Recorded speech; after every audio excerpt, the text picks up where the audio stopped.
ಕೃಷ್ಣ ಪ್ರಸಾದ್ ಅವರು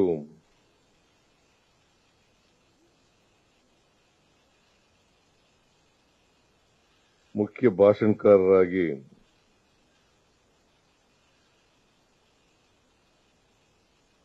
ಮಾಧ್ಯಮಕ್ಕೆ ಸಂಬಂಧಪಟ್ಟಂತೆ ಅನೇಕ ವಿಚಾರಗಳನ್ನು ಪ್ರಸ್ತಾಪ ಮಾಡಿದ್ದಾರೆ. ಮತ್ತೆ ಸಾಮಾಜಿಕ ಜಾಲತಾಣದ ಬಗ್ಗೆನೂ ಕೂಡ ಅವರ ಅಭಿಪ್ರಾಯವನ್ನು ಸ್ಪಷ್ಟವಾಗಿ ಹೇಳಿದ್ದಾರೆ.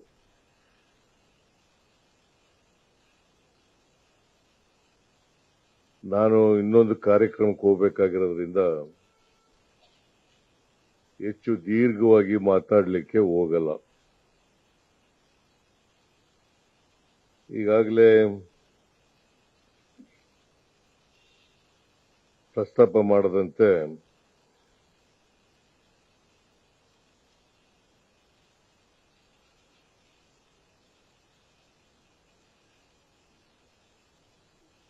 ಮಂಗಳೂರು ಸಮಾಚಾರ ಪತ್ರಿಕೆ 1843 ಜುಲೈ 1ನೇ ತಾರೀಕಿಗೆ ಪ್ರಾರಂಭ ಆಯಿತು. ಅದನ್ನ ಕನ್ನಡಿಗರು ಯಾರು ಪ್ರಾರಂಭ ಮಾಡಲಿಲ್ಲ.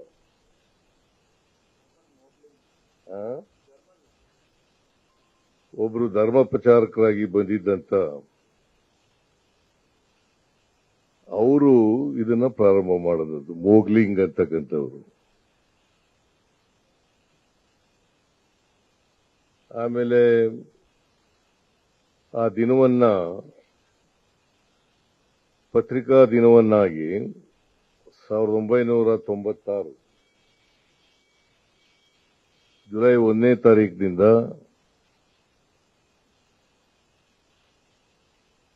ಪತ್ರಿಕಾ ಅಕಾಡೆಮಿಯವರು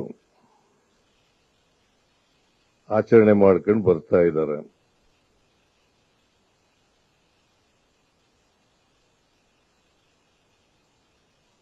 ಇವತ್ತು ನಾನು ಈ ವಾರ್ಷಿಕೋತ್ಸವ ಸಂದರ್ಭದಲ್ಲಿ ಅತ್ಯಂತ ಸಂತೋಷದಿಂದ ಭಾಗವಹಿಸಿದ್ದೇನೆ. ಎಲ್ಲ ಜನರಿಗೆ, ಕರ್ನಾಟಕದ ಜನರಿಗೆ, ದೇಶದ ಜನರಿಗೆ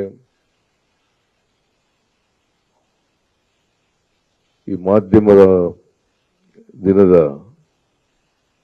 ಶುಭಾಶಯವನ್ನು ಕೋರಲಿಕ್ಕೆ ಬಯಸ್ತಾ ಇದ್ದೇನೆ. ಇದೇ ಸಂದರ್ಭದಲ್ಲಿ ಒಂದು ವಿಚಾರ ಸಂಕಿರಣನೂ ಕೂಡ ಏರ್ಪಾಡು ಮಾಡ್ಕೊಂಡಿದ್ದಾರೆ. ಇದಾದ್ಮೇಲೆ ವಿಚಾರ ಸಂಕಿರಣ ನಡೀತದೆ. ಇವರೇ ಇರ್ತಾರ ಕೃಷ್ಣ ಪ್ರಸಾದ್ ಮಾತಾಡಿದ್ದೇ ವಿಚಾರ ಸಂಕಿರಣ. ಪುನಃ ಏನ್ ಮಾಡಲ್ಲ, ಇನ್ನೊಂದು ಊಟ ಮಾಡೋದು. ಊಟ ಮಾಡಲೇಬೇಕು. ಊಟ ಮಾಡಿದ್ಮೇಲೆ ಮರ್ತು ಬಿಡಬೇಡಿ ಅಷ್ಟೇನೆ. ಇವತ್ತು ಯಾವ ಉದ್ದೇಶಕ್ಕೆ ಇವತ್ತು ಅರ್ಥಪೂರ್ಣವಾಗಿ ಒಂದು ವಿಚಾರ ಸಂಕಿರಣ ಏರ್ಪಾಡು ಮಾಡಿ ಕೃಷ್ಣ ಪ್ರಸಾದ್ ಅವರನ್ನ ಕರೆಸಿ ಸಾಮಾಜಿಕ ಜಾಲತಾಣ ಮತ್ತು ಮಾಧ್ಯಮ ಇದ್ರ ಬಗ್ಗೆ ಅವ್ರ ಭಾಷಣ ಮಾಡ್ತಿದ್ದೀರಿ.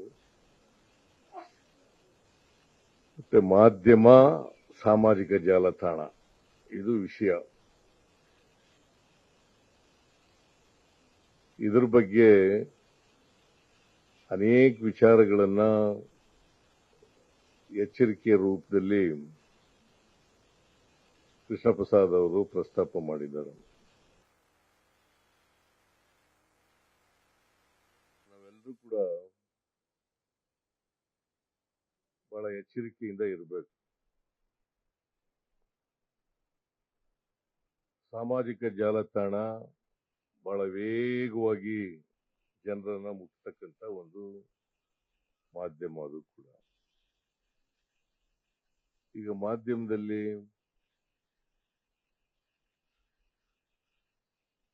ಪ್ರಿಂಟ್ ಮೀಡಿಯಾ ಮತ್ತು ಎಲೆಕ್ಟ್ರಾನಿಕ್ ಮೀಡಿಯಾ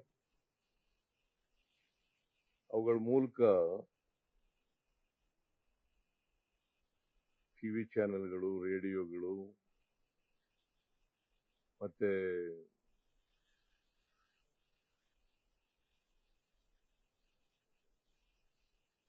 ನಾವು ಸುದ್ದಿಯನ್ನ ತಿಳ್ಕೊಳ್ತಕ್ಕಂಥ ಪ್ರಯತ್ನವನ್ನ ಮಾಡ್ತಾ ಇದ್ವಿ.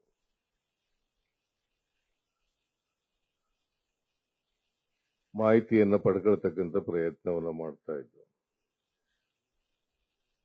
ಈಗ ಸೋಷಿಯಲ್ ಮೀಡಿಯಾ ಮೂಲಕ ಬಹಳ ವೇಗವಾಗಿ ನಾವು ಸುದ್ದಿನ ಪಡ್ಕೊತೀವಿ, ಇನ್ಫಾರ್ಮೇಶನ್ ಅನ್ನ ಪಡ್ಕೊತೀವಿ.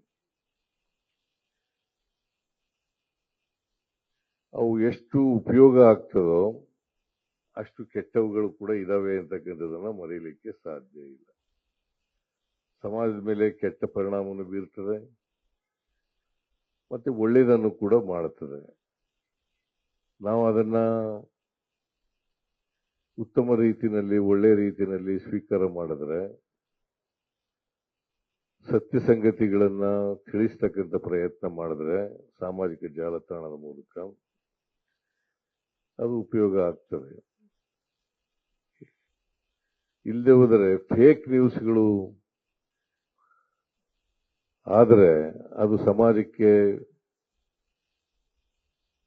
ತೊಂದರೆನೂ ಕೂಡ ಆಗ್ತದೆ ಅಂತಕ್ಕಂಥದನ್ನ ಮರೀಲಿಕ್ಕೆ ಸಾಧ್ಯ ಇಲ್ಲ. ನಾವು ಸರ್ಕಾರ ಫೇಕ್ ನ್ಯೂಸ್ ಅನ್ನ ಚೆಕ್ ಮಾಡಲಿಕ್ಕೆ ಪೊಲೀಸ್ ಸ್ಟೇಷನ್ ಅಲ್ಲಿ ನಾವು ಇದನ್ನ ನಿಯಂತ್ರಣ ಮಾಡಲಿಕ್ಕೆ ಪ್ರತಿ ಜಿಲ್ಲೆನಲ್ಲೂ ಕೂಡ ಒಂದು ಘಟಕಗಳನ್ನ ಪ್ರಾರಂಭ ಮಾಡಿದ್ದೀವಿ.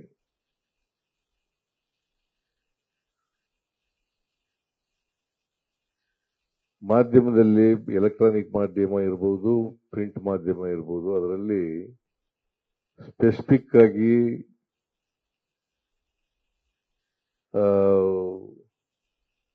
ಸುದ್ದಿ ಕಲೆಕ್ಟ್ ಮಾಡ್ತಕ್ಕಂಥವ್ರು,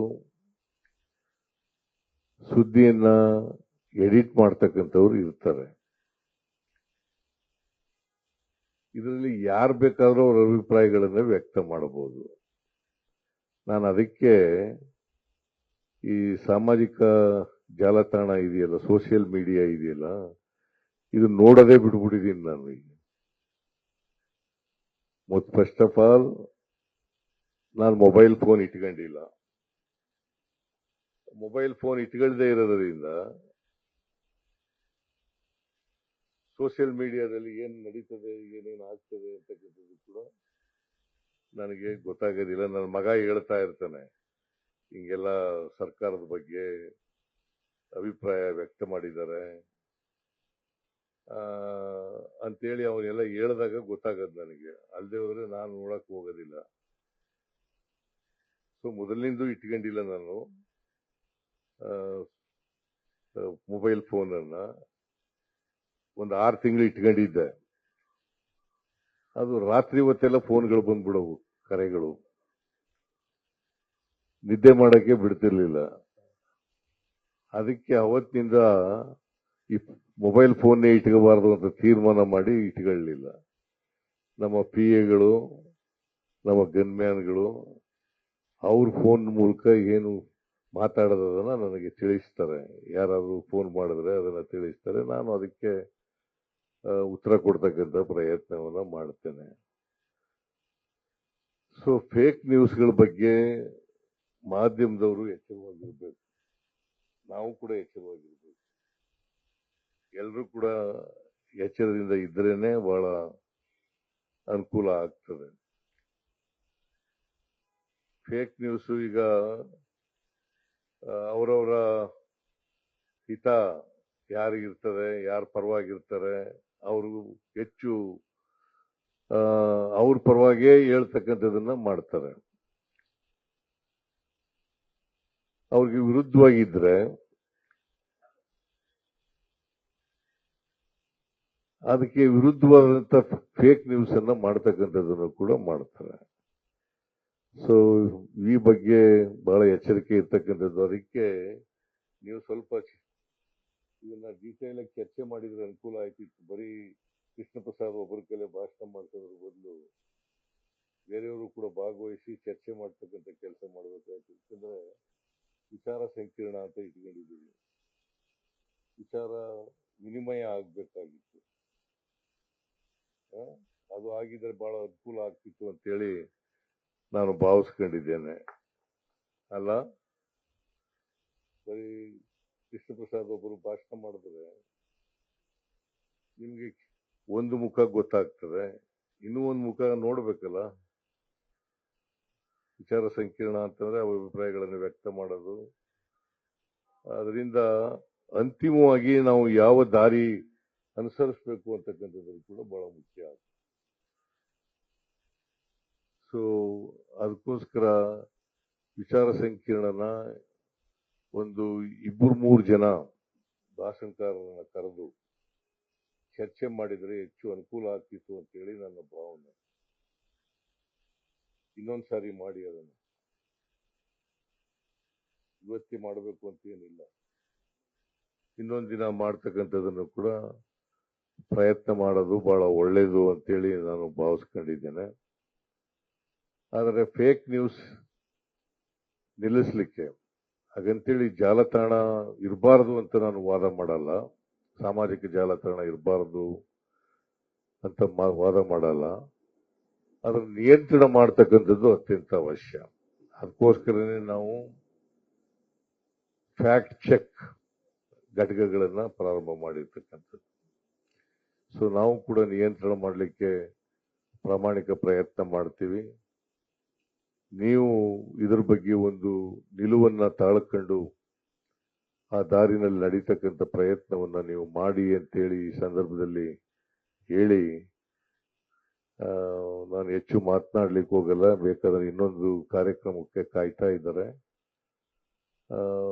ಇನ್ನೊಂದು ದಿನ ಬೇಕಾದ್ರೆ ನೀವು ವಿಚಾರ ಸಂಕಿರಣ ಏರ್ಪಾಡು ಮಾಡಿದ್ರೆ ನಾನು ಬರ್ತೀನಿ ಅದಕ್ಕೆ, ಆ ಕಾರ್ಯಕ್ರಮಕ್ಕೆ ಬಂದು ನನ್ನ ಅಭಿಪ್ರಾಯವನ್ನು ಕೂಡ ವ್ಯಕ್ತ ಮಾಡ್ತಕ್ಕಂಥ ಪ್ರಯತ್ನವನ್ನ ಮಾಡ್ತೇನೆ ಅಂತಕ್ಕಂಥ ಮಾತುಗಳನ್ನ ಈ ಸಂದರ್ಭದಲ್ಲಿ ಹೇಳಿ, ಇವತ್ತಿನ ಮಾಧ್ಯಮ ದಿನಾಚರಣೆಯನ್ನ ಅತ್ಯಂತ ಸಂತೋಷದಿಂದ ಉದ್ಘಾಟನೆ ಮಾಡಿ ಎಲ್ಲರಿಗೂ ಶುಭಾಶಯ ಕೋರಿ, ಮಾಧ್ಯಮ ಈಗ ವೇಗವಾಗಿ ಬೆಳೀತಾ ಇದೆ, ತಂತ್ರಜ್ಞಾನ ವೇಗವಾಗಿ ಬೆಳೀತಾ ಇದೆ. ಆ ತಂತ್ರಜ್ಞಾನ ಸಮಾಜದ ಒಳಿತಿಗಾಗಿ ಉಪಯೋಗ ಆಗಬೇಕು. ಅದು ಸಮಾಜವನ್ನ ಕೆಡಿಸ್ತಕ್ಕಂಥ ರೀತಿಯಲ್ಲಿ ಆಗಬಾರದು ಅಂತಕ್ಕಂಥ ಮಾತುಗಳನ್ನ ಈ ಸಂದರ್ಭದಲ್ಲಿ ಹೇಳಿ, ನನಗೆ ಈ ಕಾರ್ಯಕ್ರಮದಲ್ಲಿ ಭಾಗವಹಿಸಲಿಕ್ಕೆ ಪತ್ರಿಕಾ ಅಕಾಡೆಮಿಯವರು ಮತ್ತು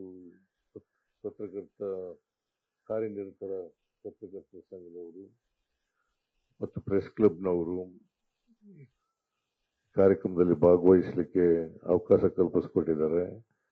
ಅವ್ರಿಗೆ ಧನ್ಯವಾದಗಳನ್ನು ಹೇಳಿ ನಿಮಗೆಲ್ಲ ನಮಸ್ಕಾರ ಮಾಡಿ ನಾನು ಮಾತು ಮುಗಿಸ್ತೇನೆ. ಜೈ ಹಿಂದ್, ಜೈ ಕರ್ನಾಟಕ. ನ್ಯೂಸ್ ಫಸ್ಟ್, ನಿರ್ಭೀತಿಯಿಂದ ನಿಮ್ಮ ಪರವಾಗಿ.